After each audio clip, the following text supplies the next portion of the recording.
Et salut à tous, j'espère que vous allez bien. Aujourd'hui, on se retrouve pour, comme d'habitude, faire un tour de l'actualité du MotoGP, mais aussi se concentrer sur deux premiers gros sujets sur les tests de Misano. On va donc parler aujourd'hui de Yamaha avec les propos de Fabio Quartararo. On va parler bien évidemment de ce nouveau moteur 2023, mais aussi du coup du retour de Marquez sur sa Honda, et donc parler globalement de Honda. Bref, pas mal de choses à dire. Pensez à vous abonner, à lâcher le petit like, on est directement parti. Et on va commencer déjà par une petite mauvaise nouvelle malheureusement pour Johann Zarco qui va donc perdre pour la saison prochaine son chef mécanicien. Et oui, le précieux chef mécanicien de Zarco, Marco Rigomonti, va donc rejoindre les rangs d'Enea Bastianini pour remplacer son ancien chef mécanicien Alberto Ghiribouala qui a donc décidé de rejoindre KTM pour la saison 2023. Il n'y a pas eu énormément de déclarations sur le sujet, donc je ne peux pas réellement vous dire si ça va avoir un énorme impact pour Johann Zarco, mais on sait quand même que le chef mécanicien est quelqu'un d'une grande importance pour un pilote. Bien évidemment, c'est à lui qu'on va donner ses ressentis et essayer de développer la moto comme on veut, de régler plus précisément pour Johann Zarco la moto comme on veut. Donc je pense que ça va être quand même quelque chose d'assez important à l'avenir, une grosse perte quand même pour Johann Zarco, mais on pourrait penser que c'est qu'un seul point négatif, que c'est un point négatif uniquement pour Johann Zarco, mais vous allez voir qu'Enea Bastianini est aussi déçu de voir son chef mécanicien partir. Il a déclaré: malheureusement ça a été une douche froide pour moi, je suis déçu car Pigamino, qui est le surnom donc d'Alberto Ghiribouala, on a un excellent feeling, une excellente relation et on arrive à s'exprimer à 100%, mais on sait que dans ce milieu tout peut arriver. C'est comme ça. Donc voilà un sujet quand même assez court, mais je tenais quand même à vous en parler, je pense que c'est quand même assez important. On verra ensuite comment tout ça se développera. Et pour notre prochain sujet, on va donc parler du possible nouveau circuit et nouveau pays qui pourrait donc arriver au calendrier MotoGP. Alors aujourd'hui, on n'a aucune date, on ne sait pas si ce sera 2023, 2024, 2025, on n'a aucune annonce sur ce sujet, aucune date précise, mais la Dorna a donc confirmé que avec Saudi Motorsport Company, ils avaient donc une volonté commune d'organiser un Grand Prix en Arabie Saoudite. Alors pour vous donner mon avis rapide sur le sujet, je suis assez mitigé parce que j'ai la malheureuse impression qu'une nouvelle fois on va en Arabie Saoudite pas pour essayer de conquérir un nouveau marché ou pour faire un circuit qui sera rempli de nouveaux fans pour le MotoGP, mais parce que voilà, l'Arabie Saoudite et donc Saudi Motorsport Company a pas mal d'argent. Mais bon, en même temps, je me dis aussi que malheureusement, c'est la crise. C'est la crise pour nous, le petit peuple, entre guillemets. C'est aussi la crise pour les gros groupes. Alors, bien évidemment, ce n'est pas une crise à la même échelle, de la même ampleur, mais c'est aussi donc la crise pour la Dorna. Et il y a besoin sûrement de faire rentrer de l'argent. Et bien évidemment, qu'aller organiser un Grand Prix en Arabie Saoudite, ça permettra de faire rentrer sûrement beaucoup, beaucoup, beaucoup d'argent. Donc il y a beaucoup de choses à redire là-dessus, c'est comme ça, c'est le MotoGP actuel, il y a eu une crise, il y a besoin de faire rentrer de l'argent, il y a besoin de faire bouger des choses et vous remarquez que la F1 a globalement pris aussi le même chemin. Alors est-ce que c'est une bonne chose ou non que le MotoGP prenne le chemin de la F1, suive le chemin de la F1? Je ne sais pas, j'ai quand même envie de vous dire non. Mais en même temps, la F1 ne s'est jamais bien aussi portée qu'actuellement, donc bon, peut-être que la Dorna a aussi besoin de changer un peu les choses pour que tout simplement ça aille mieux. Mais bref, voilà, on a donc parlé de nos deux petits sujets d'actualité. Dans les prochaines vidéos, il y aura bien sûr plein d'autres choses à dire. Je mets un petit peu de côté parce que j'ai quand même envie assez longuement de me concentrer sur les tests de Misano. Et on va donc commencer par Honda avec le pilote Marc Marquez.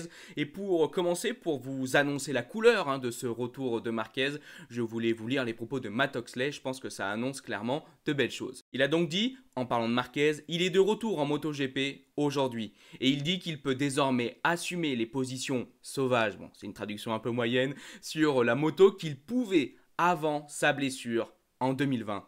Quelle histoire! Et ça fait plaisir. On parlera juste un petit peu après de technique et de nouveautés sur cette Honda, mais pour approfondir un petit peu sur le sujet Marquez, on va donc se lire les nombreuses déclarations du pilote espagnol avec donc un article de l'équipe. Il a donc dit: le chemin est encore long, mais je me sens bien.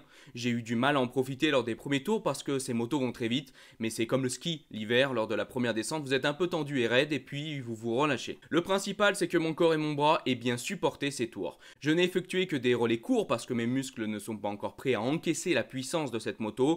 L'os est consolidé à 100%, il n'y a pas de problème de ce côté-là. Ce sont plus les muscles qui me font mal. J'ai plus souffert que pris du plaisir aujourd'hui. Mais c'est comme lors d'une pré-saison classique. On peut être en super forme une fois sur la moto, c'est différent. Tous les autres pilotes étaient très rapides car ils sortent d'un week-end de course. Je me suis juste concentré sur moi, sur ma position sur la moto.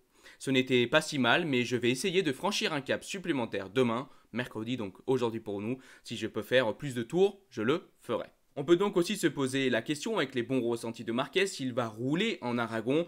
Il a pas mal roulé du coup mardi, il roule aujourd'hui en ce moment mercredi. S'il y a de nouvelles choses lors de cette journée du mercredi, on en parlera donc plus tard. On va donc se concentrer clairement sur à peu près les informations de la journée du mardi. Bref, du coup un Marquez qui a bien roulé, qui a bien performé, qui a enchaîné quand même pas mal de tours, une trentaine de tours pour la journée du mardi. Il est à peu près à une soixantaine de tours là aujourd'hui pour la journée du mercredi. Donc va-t-il rouler en Aragon? Il a donc lui déclaré: je n'aurais pas pu boucler une course entière aujourd'hui, peut-être 10 tours, mais pas plus. Je suis encore loin de ça. On verra après la séance de demain comment mon corps se sentira après avoir encaissé autant d'efforts, si je sens des progrès ou une régression. Donc à voir globalement dans les jours qui suivent si Marquez a tout simplement de bons ressentis après ces 2 journées de test et qu'il pourra donc enchaîner avec le Grand Prix d'Aragon. C'est bien évidemment pas la même chose, lors des tests, il peut faire 2-3 tours et puis il rentre et puis il repart. Ce n'est pas du tout le même rythme globalement qu'un week-end de MotoGP. L'intensité, que ce soit en qualification ou en course, voilà, est bien plus forte.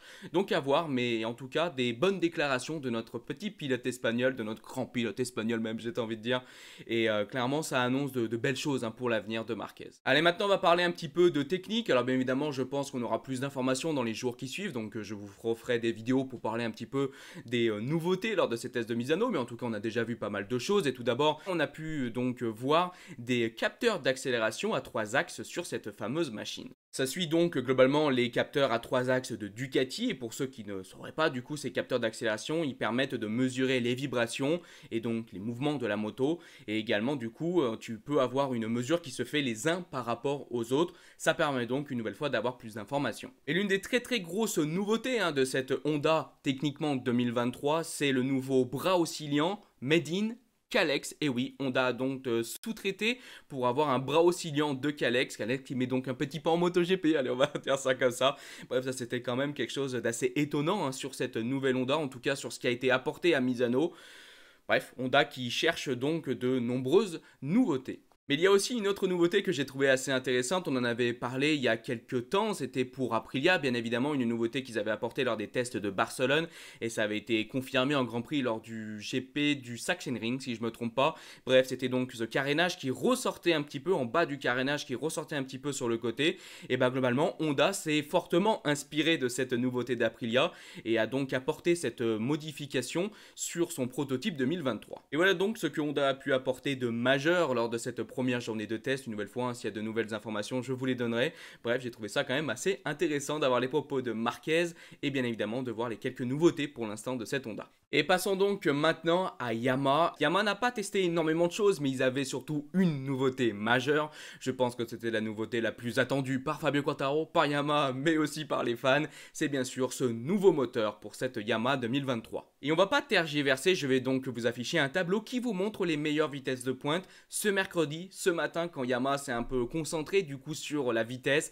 Et on retrouve donc un Fabio Quartararo, non pas avant-dernier, non pas avant-avant-dernier, mais bien deuxième meilleure vitesse de pointe avec 298,3 km/h. On peut donc voir quand même pas mal de km/h qui sont gagnés par Fabio Quartararo. Alors c'est toujours extrêmement compliqué d'analyser parfaitement parce que je vous rappelle que c'est un capteur qui est placé à un endroit sur la piste. Donc si on va trop loin ou trop vite, qu'on freine plus tard par exemple, on peut modifier globalement sa vitesse maximale. Globalement sur le week-end, ça dépend s'il a une aspi ou non, bref vous avez compris. On va dire qu'il était aux alentours de 295 km/h. Donc on peut quand même notifier une très belle amélioration. Et cette amélioration est donc confirmée avec ses propos, on va se les lire. Il a donc dit: cet après-midi, on a testé le premier moteur 2023 qui marque un bon pas en avant. Je suis plutôt content en considérant qu'il y a encore beaucoup de temps avant la première course à Portimao qui va donc ouvrir la saison 2023. Je suis plutôt satisfait. Pour une première version, je suis satisfait parce que pour la première fois, j'ai pu regarder en haut du classement des vitesses de pointe,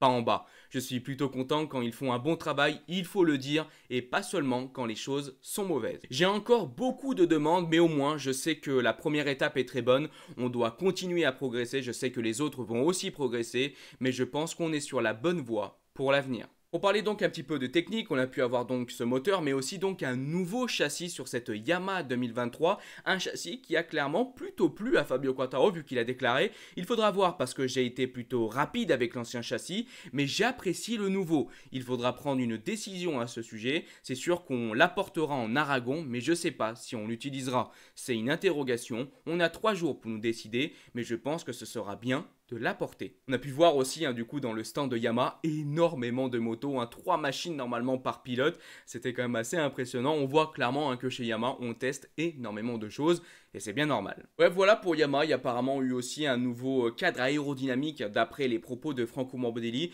Bref, Yamaha aussi a apporté donc pas mal de choses, mais on sent, et en tout cas c'était, j'ai l'impression, le point de vue de la journée du mercredi, on sent qu'on se concentre vraiment sur ce moteur, essayer de trouver les meilleures choses possibles pour l'avenir. De toute façon, on a bien compris que c'était l'un des points cruciaux pour cette Yamaha 2023. Il faut améliorer la vitesse de pointe, mais surtout un point qui est bien évidemment important, il faut améliorer la vitesse de pointe sans réduire les points forts, les autres points forts de cette machine, la vitesse en courbe, la vitesse de passage, la maniabilité de cette machine. Et donc il faut arriver à trouver un juste milieu qui n'est pas simple. Bref, du coup je trouve que pour l'instant on a l'impression que Yamaha va vraiment dans la bonne direction, et comme l'a dit Fabio Quartararo, ce n'est que le début. Il y a encore beaucoup de choses à faire évoluer, à faire progresser chez Yamaha, et donc je pense que on est bien parti pour que cette Yamaha 2023 soit une très bonne machine. Alors bon, là je parle très vite, clairement, il y a encore beaucoup de choses à voir et qui vont se passer à l'avenir. Mais en tout cas, voilà, les premiers retours sont très bons, ça a l'air positif, il y a encore du temps pour rendre les choses encore meilleures. Ça me donne le sourire. Et pour terminer, je vous affiche donc le classement des sessions combinées globalement de ces tests de Misano. Alors pour comprendre, c'est vraiment très simple. La FP1, c'est le matin de la journée du mardi. La FP2, c'est l'après-midi de la journée du mardi. Et la FP3, c'est le matin de la journée du mercredi. Moi, je vous tourne la vidéo donc mercredi après-midi, donc il n'y a pas encore la partie de l'après-midi. Mais bref, vu qu'on reviendra bien évidemment sur ces tests de Misano, on aura bien évidemment moyen d'ensuite de regarder les chronos de l'après-midi du mercredi. Bref, j'espère que vous avez tout compris. Ça vous permet donc de voir un petit peu les chronos.